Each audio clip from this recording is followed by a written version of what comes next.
Hello दोस्तों। स्वागत है आपका हमारे चैनल एडुकेशन प्लेटफॉर्म सेंटर पे। हमने एंशियंट हिस्ट्री की दो टॉपिक को कवर करा दिया है, पाषाण काल और सैंधो सभ्यता एवं संस्कृति। आज हम वैदिक काल को कवर करेंगे। चलिए शुरू करते हैं। पहला हमारा मैच करना है ऋग्वेद को, सामवेद को, अथर्ववेद को, यजुर्वेद को। तो पहला ऋग्वेद हो गया अत्रैव, सामवेद हो गया पंचवीश, अथर्ववेद हो गया गौपथ, यजुर्वेद हो गया शतपथ। Option C.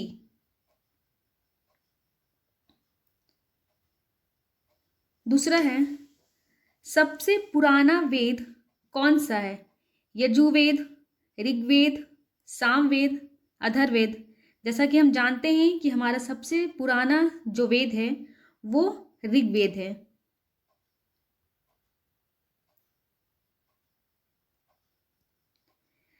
त्रयी नाम है पहला तीन वेदों का, दूसरा धर्म, संघ व बुद्ध का, तीसरा हिंदू धर्म के तीन देवताओं का, चौथा है तीनों मौसम का। तो त्रयी नाम है तीन वेदों का। वो तीन वेद कौन कौन से हैं आप कमेंट में जरूर बताएं।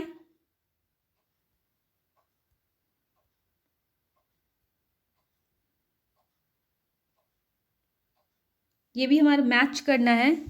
ऋग्वेद, यजुर्वेद, सामवेद, अथर्ववेद। ऋग्वेद स्रोत एवं प्रार्थनाएं,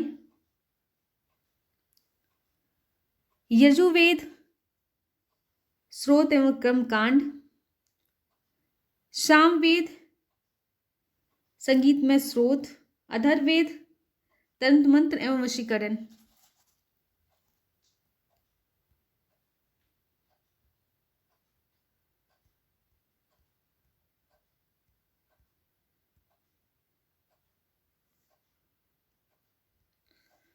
चौथा है हमारा निम्नलिखित चार वेदों में से एक में जादुई माया और वशीकरण का वर्णन किया गया है।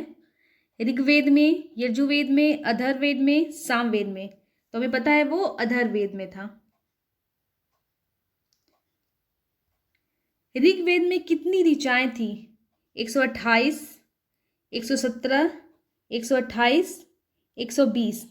तो इसका 128। वैसे दोनों ए और सी सेम ही है।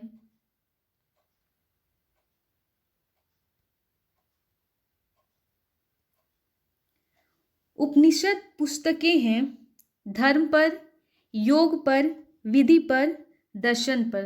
तो उपनिषद पुस्तकें जो हैं वो दर्शन पर आधारित हैं।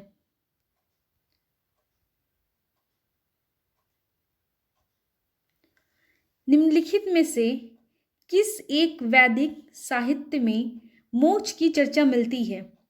ऋग्वेद में, पर्वती संहिताएं में, ब्राह्मण में, उपनिषद में। तो ये उपनिषद में मिलती हैं इसकी चर्चाएं।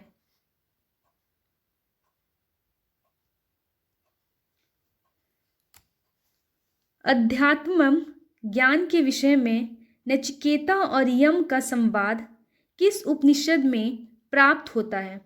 बृहदारण्यक उपनिषद में, छांदोग्य उपनिषद में, कठोपनिषद में, केन उपनिषद में।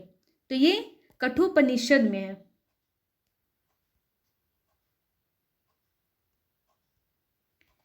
नचिकेता आख्यान का उल्लेख मिलता है अथर्ववेद में, शतपथ ब्राह्मण में, कठोपनिषद में, बृहदारण्यक उपनिषद में। तो ये अभी हम लोग ने ऊपर भी पढ़ा है कठोपनिषद में।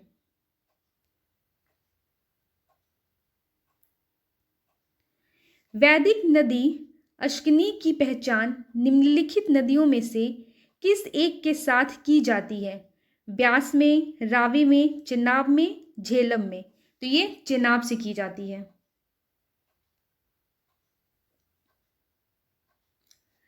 ऋग्वेद में निम्नांकित किन नदियों का उल्लेख अफगानिस्तान के साथ आर्यों के संबंध का सूचक है? अश्कनी, परुष्णी, कुभाख, कर्मू या विपाशा समुद्री। तो इसका है कुबा और क्रमु।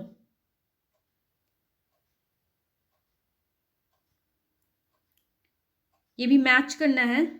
कुंभा, परशुननी, सदानीरा, समुद्री।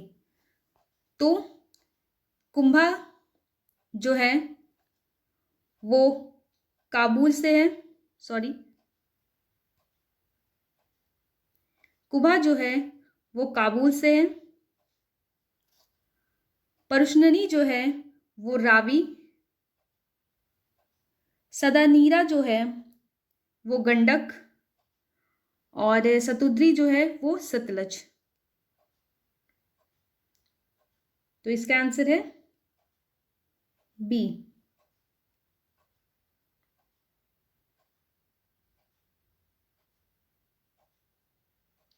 धर्म तथा ऋतु रीत प्राचीन की भारत की प्राचीन वैदिक सभ्यता का एक केंद्रीय विचार को चित्रित करता है। इस संदर्भ में निम्नलिखित कथनों पर विचार कीजिए।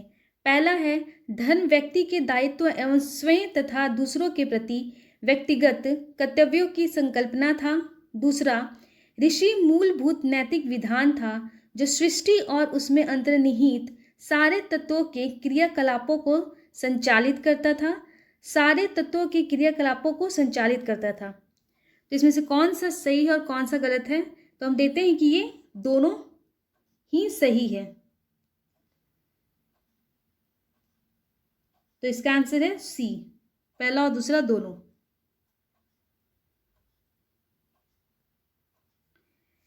ऋग्वैदिक काल में निष्क किस अंग का आभूषण था? कान का, गला का, बाहु का, कलाई का। तो ऋग्वैदिक काल में जो निष्क जो था वो गला का आभूषण था।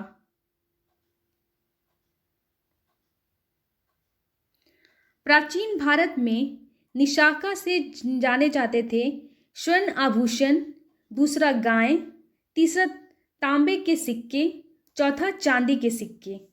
तो ये जो जाने जाते थे वो स्वर्ण आभूषण थे।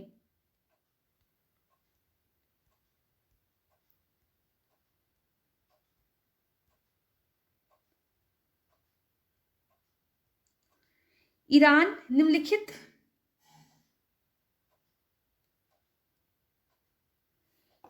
निम्नलिखित अभिलेखों में से कौन सा ईरान से भारत में आर्यों के आने का सूचना देता है?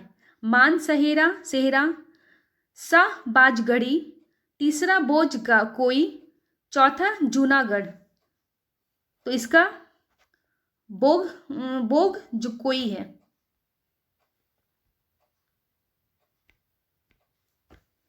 जिन ग्रंथों में पुरुष मेध का उल्लेख हुआ है वह है कृष्ण यजुर्वेद, शुक्ल यजुर्वेद, शतपथ ब्राह्मण, पंचवीस।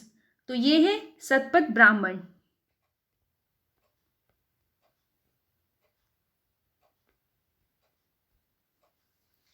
उत्तर वैदिक काल में निम्नलिखित में से किन को कार्य संस्कृति का धुर समझा जाता था?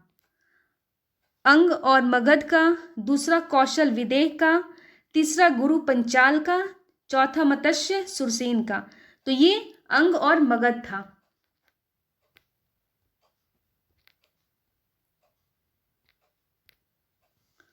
गोत्र शब्द का प्रयोग सर्वप्रथम ऋग्वेद में हुआ था।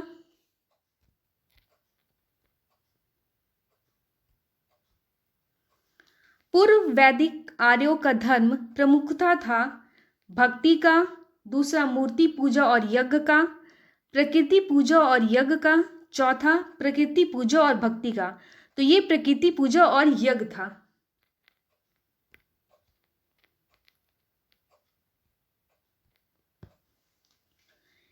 ऋग्वैदिक में उल्लेखित प्रसिद्ध 10 राजाओं का युद्ध किस नदी के किनारे लड़ा गया था? परशुननी, सरस्वती, विपाशा, अक्षनी। तो ये परशुननी था।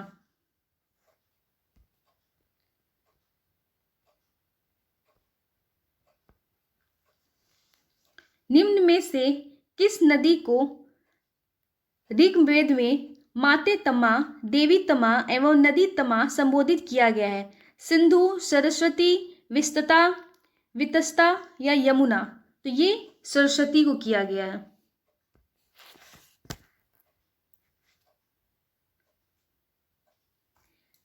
उस जनजाति का नाम बतलाइए जो ऋग्वैदिक आर्यों के पंचजन से संबंधित है।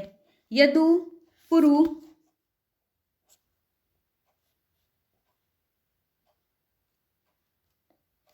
तुर्वस या किकट? तो ये किकट था।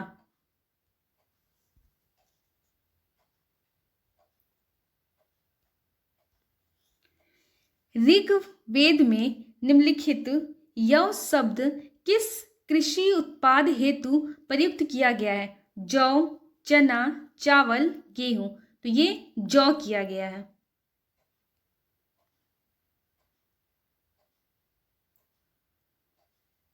किस वेद में सभा समिति को प्रजापति की दो पुत्रियां कहा गया है? ऋग्वेद में, सामवेद में, यजुर्वेद में, अथर्ववेद में? तो ये अथर्ववेद में कहा गया है।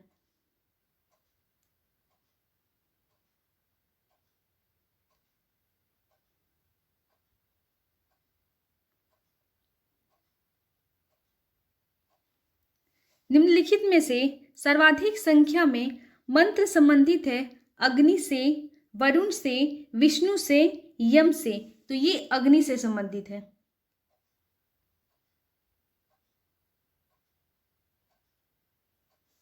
निम्नलिखित में से किसे ऋग्वेद में युद्ध देवता समझा जाता है? अग्नि, इंद्र, सूर्य, वरुण? तो इंद्र को।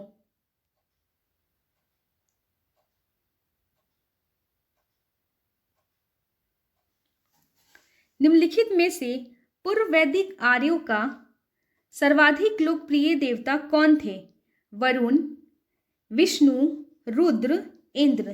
तो वो इंद्र थे।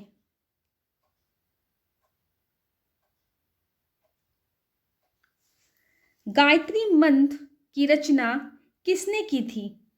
वशिष्ठ ने, विश्वामित्र, इंद्र, परीक्षित? तो ये विश्वामित्र थे।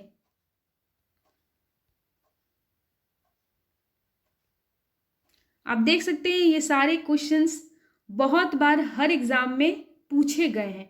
जो सारे के सारे क्वेश्चन ही बहुत ही इंपॉर्टेंट है हर एग्जाम के लिए। पुराणों की संख्या है 16, 18, 19 और 21। तो ये 18 थी।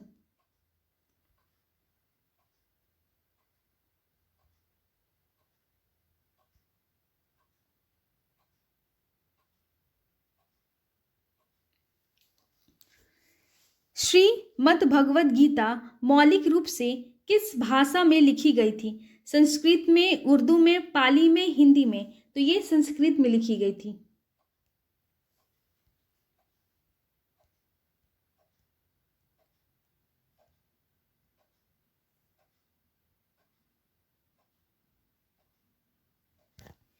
हिंदू पौराणिक कथा के अनुसार समुद्र मंथन हेतु किस सर्प ने रस्सी के रूप में स्वयं को प्रस्तुत किया? कालिया, वासुकी, पुष्कर, शेषनाग? तो ये वासुकी ने किया था।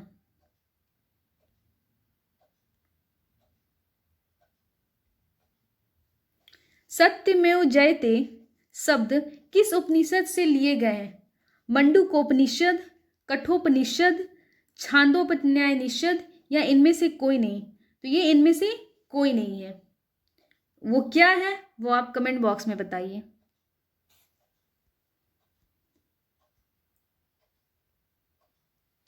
ऋग्वेद की मूल लिपि थी देवनागरी, खरोष्ठी, पाली, ब्रह्माणी? तो ये ब्रह्माणी थी।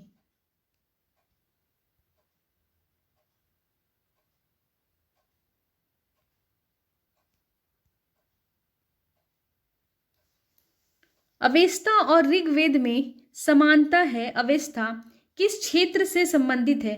भारत से, ईरान से, इज़राइल से या मिस्र से? तो ये ईरान से संबंधित है।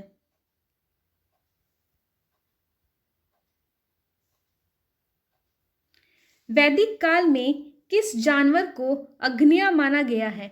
बैल को, भेड़ को, गाय को, हाथी को? तो ये गाय को माना गया है।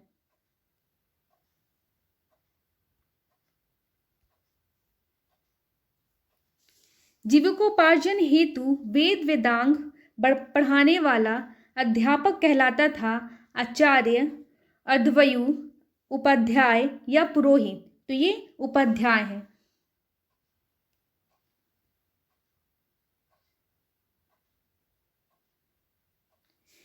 किस ऋषि के बारे में कहा जाता है कि उन्होंने दक्षिण भारत का आर्यकरण किया है, उन्हें आर्य बनाया है?